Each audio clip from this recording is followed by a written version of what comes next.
When it comes to Lincoln Riley and Mike Gundy, let's not confuse success with words like elite. Because regardless of what people may tell you, neither one of these college football coaches fit that bill. They are, however, like two peas in a pod. Both of them are pretty good at making mediocre look like elite. That is until this year.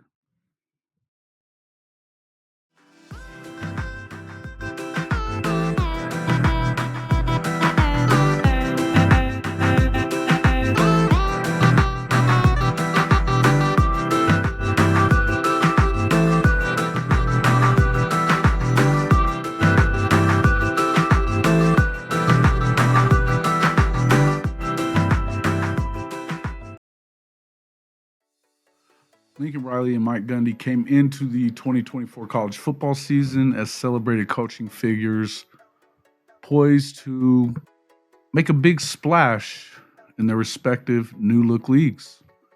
Riley was lauded as an offensive prodigy at Oklahoma, hailed as the mastermind behind explosive offenses, and seemed destined to do the same at USC.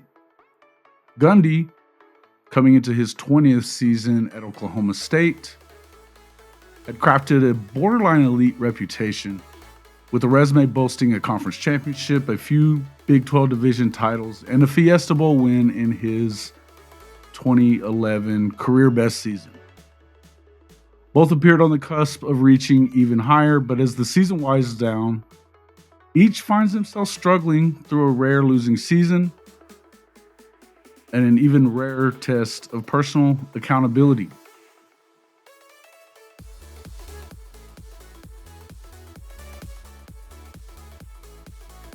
When Riley arrived at USC, expectations were sky high.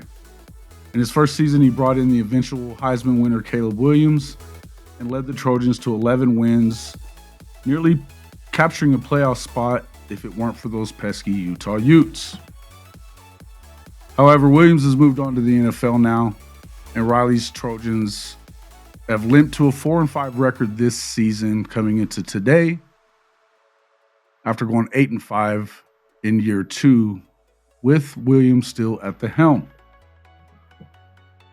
4-5 includes losses to Minnesota, Maryland, depleted Michigan and Washington teams, and Penn State, all of them by one score, despite a much improved USC defense under new coordinator D'Anton Lynn. Riley's once electric offense is now stalling at the worst moments, though, and his ongoing refusal to replace turnover-prone Miller Moss with the mobile and promising transfer Jaden Maivia has frustrated USC fans. This is the same fan base that once mocked Oklahoma fans for their criticisms of Riley, but they are now equally relentless in calling out the Trojan head coach for his failure to advance the program. Riley's excuses about facilities, NIL resources, and the schedule that the team faces in the Big Ten, which doesn't even include top contenders Oregon or Ohio State, with former Trojan players openly mocking Riley on social media at an increasingly high rate. Former USC running back and two-time national champion Lindell White is the latest to publicly voice his disapproval of Riley on X, firing off a blistering 18-tweet rant during and after the Trojans' 26-21 loss to Washington Saturday, criticizing Riley, Moss, and that sorry state of his alma mater. In one tweet, White lamented that USC can't even get in the Roscoe's Chicken and Waffles Bowl after dropping to 4-5 on the season, and the scathing critique also extended to Riley's play calling and Moss's 3-interception performance against the Huskies, with White arguing that Riley's hefty contract has not brought the results USC fans expect. White's tweets echo sentiments of Riley's growing list of detractors, claiming that the coach's success is inflated, calling him a glorified QB coach who ran from Oklahoma, and even claiming Riley is stealing money from USC with his massive 10-year, $110 million reported contract. He went on to suggest that Riley donate his salary to help recruit that coaching job, since he ain't helping shit in his current role. Frustrated by the state of USC football, White even went so far as to campaign to replace Riley himself, saying, "Pay me to be mediocre. I swear I can do it." Critics point to his tenure at Oklahoma as well, where he inherited a powerhouse program from Bob Stoops. His initial success, 3 Big 12 titles, and playoff bursts in as many seasons masked deeper issues.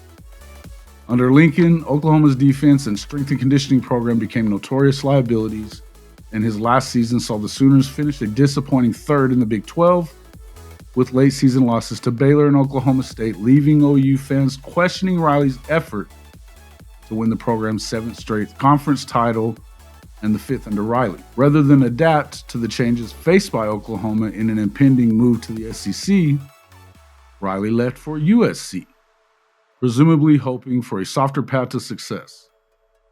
Now he faces the same issues he left behind, with fans and media questioning whether his high-flying offense can withstand the pressure of elite defenses in one of the country's 2 power conferences, with the Trojans, crosstown rival UCLA, Washington, and Oregon all entering the Big Ten this season.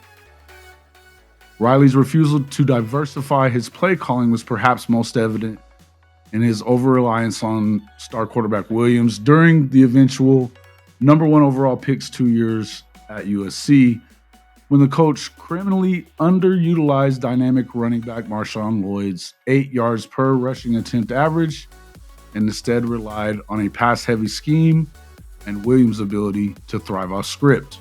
2017, he ran run plays 55.8%. 18, 56.6%. 2019, 59.7% were run plays. 20, 53.7%. 2021, 52.5%. 2022, 47.9%. 2023, 43.9%. And then 2024, 39.4%. Why is Lincoln Riley becoming more pass happy? That is the most unbelievable thing. Riley's quick strike attack, while often devastating for opposing defenses, has often been criticized for the strain it puts on his own defense. When the Riley attack is firing on all cylinders, it leads to single-digit play drives and often severely lopsided time of possession for the opposing offenses, especially those who play at a moderate pace and utilize a balanced or run-heavy attack, like the majority of teams in the Big Ten. When the offense sputters, it's the same issue. 3-and-out drives often even take less time than quick scoring drives. But Riley, a disciple of Mike Leach, has never concerned himself with playing complementary football, which is utilizing a more methodical attack and trying to shorten the game with longer drives that might take some precious time off the clock. Keeping the opposing offense on the sideline and allowing your defense a little time to recuperate. In the Big 12, the coach rarely found himself in danger due to the Sooners' clear personnel advantages against the rest of the league, not to mention a pair of Heisman-winning quarterbacks that he inherited, and the elite coaching and support staff afforded him, along with the recruiting machine that was set on autopilot thanks to the culture of success Stoops fostered in his 17 seasons in Norman. To put it plainly, Stoops left a meticulously maintained supercar and a team of mechanics to keep it running at peak condition long after he was gone. In SoCal, Riley was left a project car, and he arrived without the mechanics that could help him do something he never really had to do, which is put everything together himself and recreate that Ferrari he drove in Norman.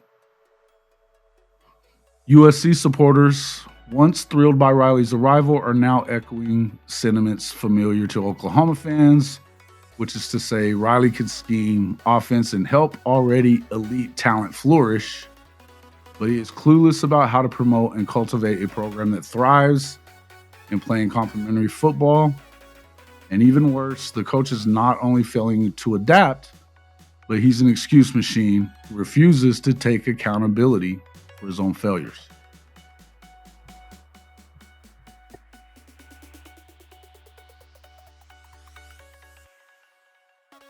Well, of course, Lincoln is not the only one feeling the wrath of an irate fan base right now.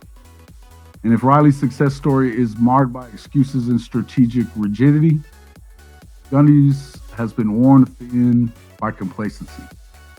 With a career record of 169 and 85 entering his 20th season, Gundy's reputation as a Big 12 stalwart rested largely on the goodwill of a fan base that has for so many years appreciated his gritty, homegrown persona. But that goodwill is waning of late, as Gundy's Cowboys have stumbled to a 3-6 mark this season, winless in the Big 12, and without traditional rivals like Oklahoma to blame for it. Now, Mike Gundy was just 4-15 against Big Brother Oklahoma, his in-state rival that he has since refused to schedule, claiming OSU's non-conference slate is full for the next 15 years, even as the Cowboys have added other Power 5 teams to their schedule over the recent years. The Bedlam game is over because Oklahoma chose to leave the Big 12. Period. It's got nothing to do with Oklahoma State. 15 years, we're scheduled all the way up, and we're full for the most part. And I'm going to go back to what I said earlier. Oklahoma State's not going to change what we do because Oklahoma chose to go to the SEC. All Oklahoma had to do was not go to the SEC. Oklahoma State's peak season under Gundy was 2011, when the Cowboys captured a Big 12 championship and a Fiesta Bowl victory over number 4 Stanford. But since taking over at OSU in 2005, his record against Power 5 teams with 10 or more wins is a dismal 14-34. Most of those losses came in conference. So similar to Riley, Gundy adopted a strategy for scheduling tough non-conference foes, which was essentially avoiding the practice as often as possible, since his Cowboys have just 3 wins at home against power opponents that have winning records over the last 19 seasons. This lack of competitiveness in high-stakes games is a glaring hole in his legacy, whether Cowboys fans want to agree with that or not. And yet, rather than acknowledge the program's shortcomings, he's chosen to lash out. That's why I refuse to watch the TV and watch the news, because I get tired of people complaining and bitching about this and that versus just doing something about it and trying to figure out a way to make it better. Well, that's what happens in college athletics. And as Jenny said, she's exactly right. It's just on the bigger stage where people can voice their opinion. And in most cases, the people that are negative and voicing their opinion are the same ones that can't pay their own bills. They're not taking care of themselves. They're not taking care of their own family. They're not taking care of their own job, but they have an obligation to speak out and complain about others because it makes them feel better. But then in the end, when they go to bed at night, they're the same failure that they were before they said anything negative about anybody. Gundy's disdain for criticism has only fueled his reputation as a coach more interested in self-preservation than evolution. His offensive schemes have grown stale, and his hiring practices for assistants reflect the disinterest in taking the program to the next level. OSU's recruiting is stagnant, and Gundy's dismissiveness towards criticism suggests that he's increasingly out of touch with the fan base that has always adored him.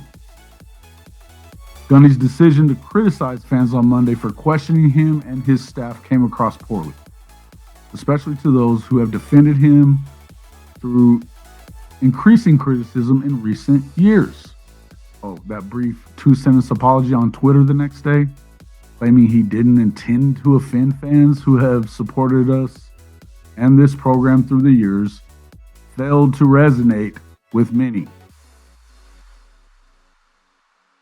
Some questioned the sincerity of his words, while others doubted he even wrote them at all.